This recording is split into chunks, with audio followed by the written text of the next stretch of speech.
Quelque chose à faire, c'est 30 ans d'existence, c'est une entreprise de formation par le travail. Ça s'est fait vraiment par petites touches pour arriver à un chantier comme celui-ci où là, la construction durable et toute une série de paramètres sont vraiment très présents.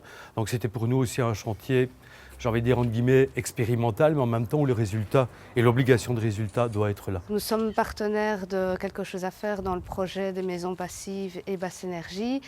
Les locataires vont être des personnes qui sont au départ sans abri, mal logées, en insertion socio-professionnelle, donc en formation soit à Quelque chose à faire, soit dans une autre entreprise, et en état de précarité, donc c'est-à-dire avec des bas revenus. Nous sommes demandeurs de logements qui sont peu énergivores. On s'est rendu compte que la plupart de nos locataires ou des personnes qu'on rencontre payent au final plus cher de consommation énergétique par rapport au loyer. Ce bâtiment, c'est une ancienne école qui a été construite, je crois, avant la guerre 14-18. Et donc la SBL Quelque chose à faire a eu l'idée de le racheter pour la rénovation et d'en faire des logements de transition, des logements d'urgence. Il y aura en tout 8 logements et tous les logements seront des logements à très basse consommation.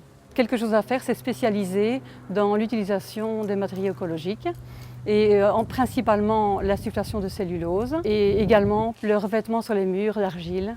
L'utilisation de cellulose est importante dans les habitations parce que maintenant on utilise très souvent les greniers comme pièces d'habitation et cela pose comme problème que dès qu'on utilise des matériaux tels que la laine minérale, on a très rapidement de la surchauffe. Par contre, avec l'utilisation de la cellulose et des fibres de bois, on a vraiment un confort interne très important, surtout pendant les périodes d'été. Ce type d'habitation est vraiment une opportunité pour nos locataires qui vont enfin pouvoir avoir une habitation avec un loyer qui soit d'une part modéré, mais des charges qui soient elles aussi modérées.